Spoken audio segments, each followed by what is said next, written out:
말씀 보도록 하겠습니다. 말씀은 출애굽기 20장 7절입니다.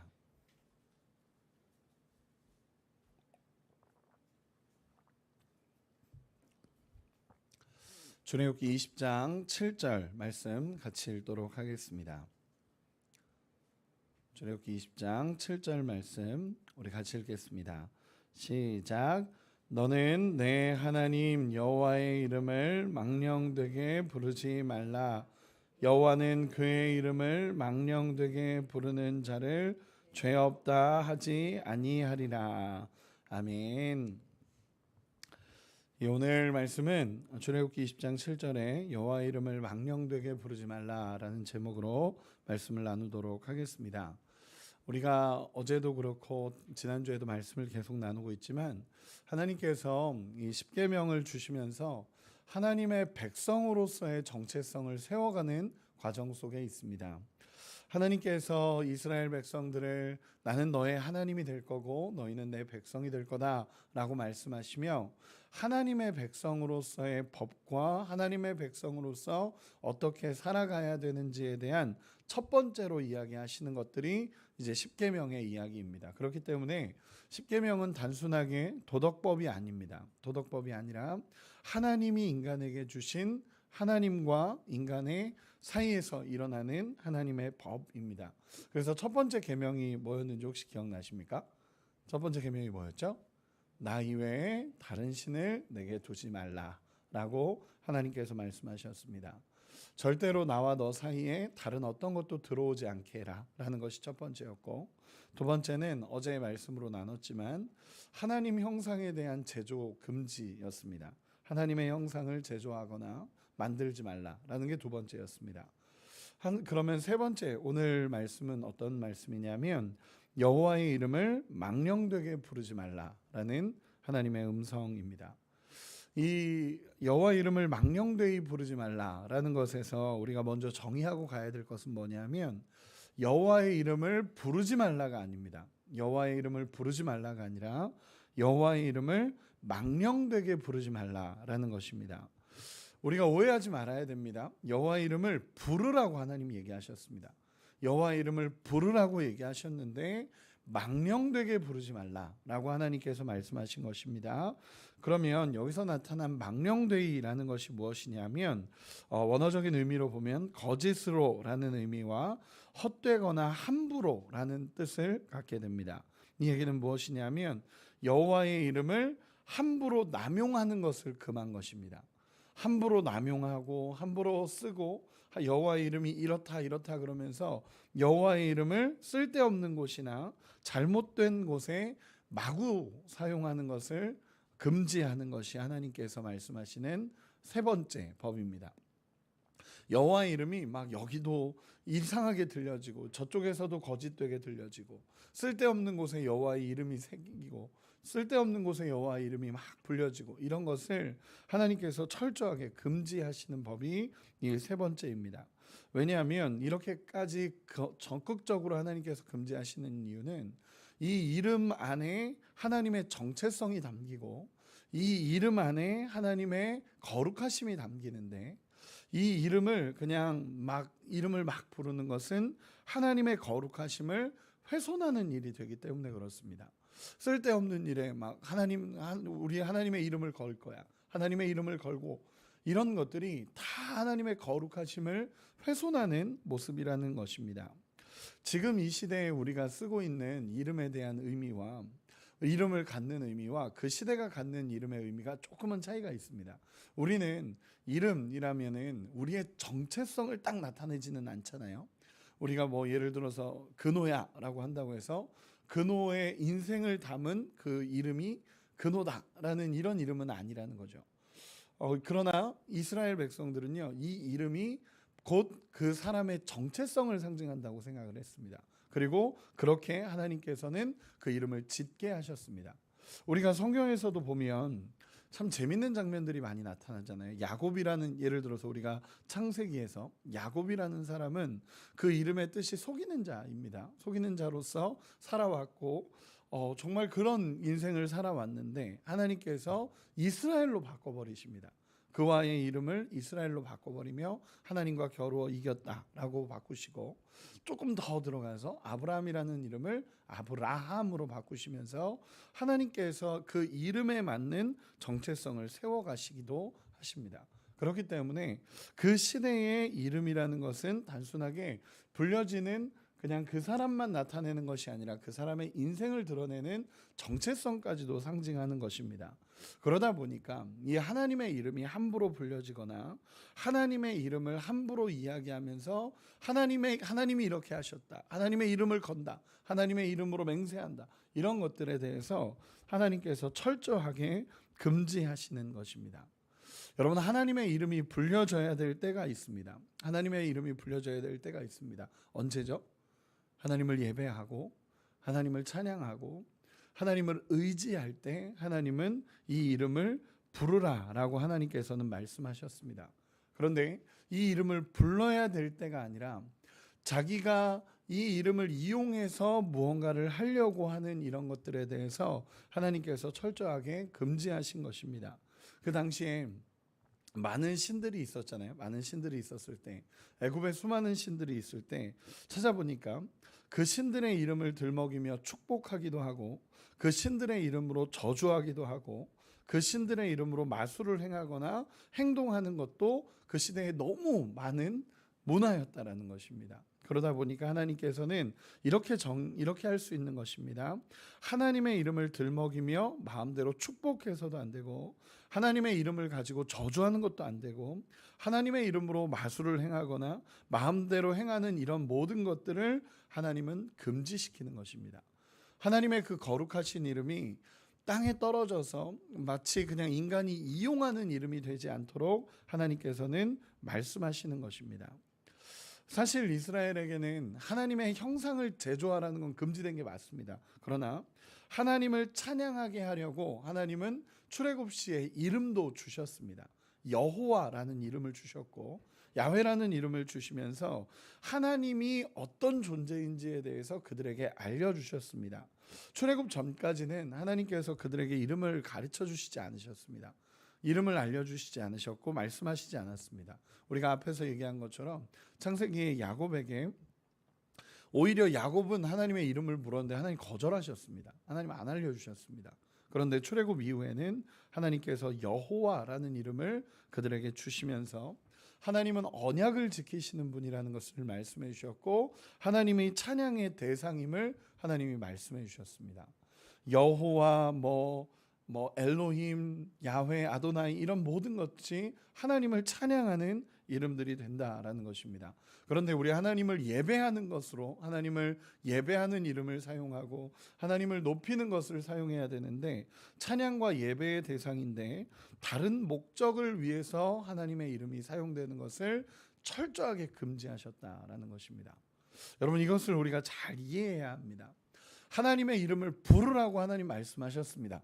근데 언제 부르라고 했다고요? 예배 때, 그리고 찬양할 때, 하나님을 의지할 때, 하나님 앞에 기도할 때 하나님의 이름을 부르라고 하나님 말씀하셨습니다. 부르는 것을 금지한 게 아닙니다.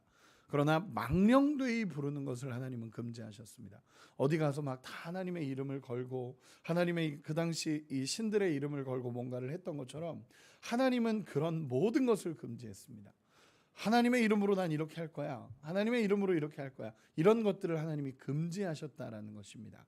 그런 하나님의 이름이 망령되이 일컬어지는 것을 금지하셨습니다. 그러면 저는 이 시대를 돌아봤으면 좋겠습니다. 하나님께서 여기까지는 철저하게 하나님이 금지하셨습니다. 여러분, 우리도 정말 돌아보아야 합니다. 우리도 돌아봐야 될 것은 하나님의 이름으로 맹세하고 하나님의 이름으로 난 이렇게 할 거야 라고 했던 모든 것들을 한번 우리도 돌아볼 수 있어야 합니다. 크고 작은 서약들, 각종 약속들 우리가 한번 돌아보아야 됩니다. 하나님의 이름으로 맹세하고 하나님의 이름으로 난 이렇게 하겠다라고 얘기했던 것들 그저 그때를 위한 거였다면 우리는 돌아보아야 합니다. 그러면서 하나님의 이름이 망령되이 불러지지 않도록 우리 역시도 철저하게 하나님의 이름을 바라보아야 됩니다. 저는 이 말씀을 준비하면서 그런 생각을 했습니다. 우리도 참 이런 부분이 참 많겠다. 어쩌면 나는 하나님의 이름으로 이렇게 할 거야, 우리 하나님과 약속하자, 이렇게 하자라고 해놓고 그때를 위한 게 돼버리고 지켜지지 않는다면 하나님이 기뻐하시지 않겠구나라는 생각들을 해보게 됩니다. 여러분, 철저하게 유대인들에게는 이게 너무 큰 계명이었습니다. 하나님께서 말씀하신 이 십계명이 정말 큰 계명이었고 하나님의 백성으로서의 정체성을 상징하다 보니까 유대인들이 그들에게는 이 하나님의 명령이 두려움이 됐고, 그러다 보니까 하나님의 이름 자체를 입 밖에 안 내려고 했었습니다. 우리가 알다시피 유대인들은 하나님의 이름을 입 밖에 내려고 하지 않았습니다. 그러다 보니까 하나님의 이름을 부르지 않고 하늘이라던가 아니면 주님이라던가 그 이름이라는 것으로 대체되기도 했습니다. 성경을 기록하는 사람들 같은 경우는 하나님 이름을 적을 때는 목욕제계를 하고, 하나님의 이름을 적을 때는 철저하게 거룩함을 가지고 그 이름을 적었습니다. 여러분, 정말 중요하지만 오히려 이것은 어쩌면 극단으로 갔을지도 모릅니다. 극단으로 가서 하나님의 이름을 부르지도 않고 하나님의 이름을 드러내려고 하지도 않고 오히려 하나님의 이름을 입에 두지 않으려고 했던 사람들이 유대인들의 모습이기도 했습니다.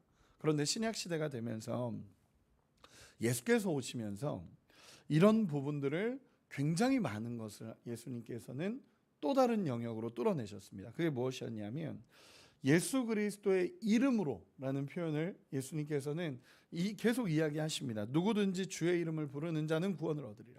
예수님 시대가 오시면서 오히려 그 하나님의 이름을 부르지 않고 예수 이름으로 나가지 않았던 그들을 향해서 예수 이름으로 앞으로 나가라 라고 이야기합니다. 여러분, 이 유대인들이 율법을 지키면서 또 다른 극단으로 가버린 겁니다. 오히려 하나님의 이름이 높아지지 않고 하나님이라는 존재를 이야기하지 않으려고 하고 하나님의 이름을 망령되이 부르지 않으려다 보니까 오히려 부르지도 않는 그런 상황이 벌어지니까 예수님께서는 이 땅에 오셔서 오히려 예수 그리스도의 이름으로, 그리고 누구든지 주의 이름을 부르는 자는 구원을 얻으리라, 우리 하나님을 아버지라 부른다 라고 표현하면서 하나님을 부를 수 있는 특권을 우리에게 보여주신 예수님의 모습입니다. 여러분, 우리도 하나님의 이름을 부를 수 있습니다. 믿으십니까? 오늘도 우리가 하나님의 이름을 의지하고 하나님의 이름을 붙잡고 나갈 때 하나님은 우리와 함께 하십니다. 우리는 예수 이름으로 기도할 수 있고 예배할 수 있고 찬양할 수 있고 하나님 앞에 나아갈 수 있습니다. 우리는 예수 이름을 붙잡고 그 이름 가지고 나아갈 수 있습니다. 오늘 찬양한 것처럼 예수의 이름은 세상의 소망이요 예수의 이름은 천국의 기쁨일세 하면서 우리 예수님의 이름을 부르고 예수님의 이름 가지고 나갈 수 있습니다. 그러나 우리도 동일하게 생각해야 되는 것은 무엇이냐면 하나님의 이름을 외치고 부를 수 있다고 해서 하나님의 이름을 함부로 사용할 수 있다는 것은 아니라는 것입니다. 이 적절함을 우리가 정말 깨닫고 하나님을 의지하고 하나님의 이름을 부르며 우리 하나님의 이름이 높아지는 은혜의 역사가 일어나기를 소망합니다. 하나님의 이름은 존중받아야 됩니다. 우리 하나님의 이름은 거룩하시고 우리 하나님의 하나님 되심을 인정하며 우리 하나님의 이름을 높여드리는 우리가 되기를 소망합니다. 다시 한번 우리가 돌아보아야 될 부분들이 참 많다라는 생각을 하게 됩니다. 교회 안에서 이건 하나님의 뜻이야, 하나님의 이름으로 우리는 이게 맞아 라고 이야기하는 것도 저는 이 법 안에 있다라고 생각을 합니다. 그렇기 때문에 늘 하나님을 앞세우고 하나님의 이름을 앞세우고 내 뜻을 이야기하면서 하나님의 뜻이라고 표현을 하고 하나님의 거룩한 이름을 우리가 함부로 훼손하지 말고 정말 하나님의 거룩한 이름을 높여드리는 우리가 되기를 소망합니다. 찾아보니까 2차 세계대전 당시에 독일군들의 군복에 2차 세계대전의 독일 군복에 우리와 함께 하신 하나님이라는 글귀가 새겨져 있었다고 합니다. 저는 참 아픈 일이라고 생각합니다. 전쟁을 나가면서 우리와 함께 하시는 하나님, 그 정말 2차 세계대전 그 아픔 속에 우리와 함께 하시는 하나님이라는 그 이름을 가지고 있었다는 것, 참 기가 막힌 일들이라고 생각을 합니다. 여러분, 우리 하나님의 이름이 정말 높아지고 우리 하나님의 이름이 영광 받으시기를 소망하는 우리가 되기를 원합니다.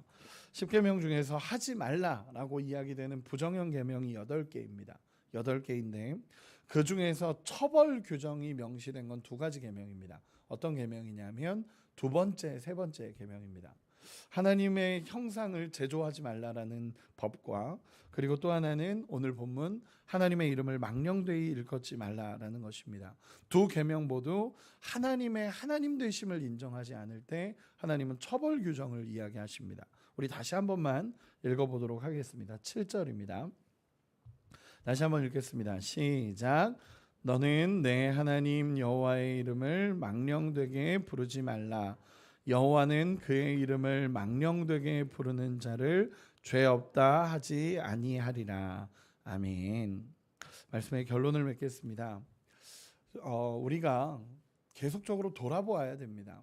우리 하나님의 이름이 그 이름에 합당하게 영광을 받으시기를 원합니다. 제가 최근에 들은 찬양 중에 하나님의 이름을 계속 선포하는 찬양이 있었습니다. 하나님의 이름을 계속 선포하면서 하나님의 이름을 그 이름으로만 찬양이 구성되어 있었습니다. 그래서 그 찬양이 뭐냐면 야훼, 라파, 엘로힘, 샤다이, 이레, 아도나이, 주가 나타나시리. 이 찬양의 고백으로 계속 고백을 하는데 어제 이어폰을 꽂고 계속 그 찬양만 들었습니다. 1시간 내내 그 찬양만 들었는데 그 하나님의 이름이 얼마나 높은지를 다시 한번 생각하게 됐습니다. 야훼, 라파, 엘로힘, 샤다이, 이레, 아도나이, 주가 나타나시리. 이 찬양의 가사의 고백이었습니다. 여러분, 우리 하나님의 이름을 부르되 망령되이 부르지 않는 우리가 되기를 소망합니다. 우리 하나님의 이름이, 우리 하나님의 영광이 우리의 입술을 통해 드러나기를 원합니다. 우리의 입술에 날마다 하나님께 영광 돌리는 입술이 되기를 원하고 하나님의 이름을 찬양하는 입술이 되기를 원하고 하나님의 이름을 정말로 높여드리는 입술이 되기를 원합니다. 동시에 하나님의 이름이 우리 입에서 망령되이 일컬어지지 않기를 원합니다. 함부로 사용되지 않기를 원합니다. 우리 하나님의 이름만 높여지고 그 하나님의 이름을 영광 돌리고 하나님의 하나님 되심을 인정해 드리며 날마다 하나님 앞에 세워져 가는 우리가 되기를 원합니다. 다시 한번 돌아보기를 원합니다. 내가 하나님의 이름을 함부로 사용하고 있지는 않은지, 또 어떤 이야기를 할 때 하나님이 하셨어, 하나님이 이루실 거야. 물론 좋은 표현들입니다. 그러나 내 의를 드러내기 위해 자꾸 하나님의 이름을 드러내고 있지는 않은지 우리가 돌아보면서 정말 회개해야 될 부분이 있다면 회개하고 그리고 다시 한번 우리의 입술에 하나님께 영광 올려드리는 은혜가 있기를 예수님의 이름으로 축원합니다. 기도하겠습니다.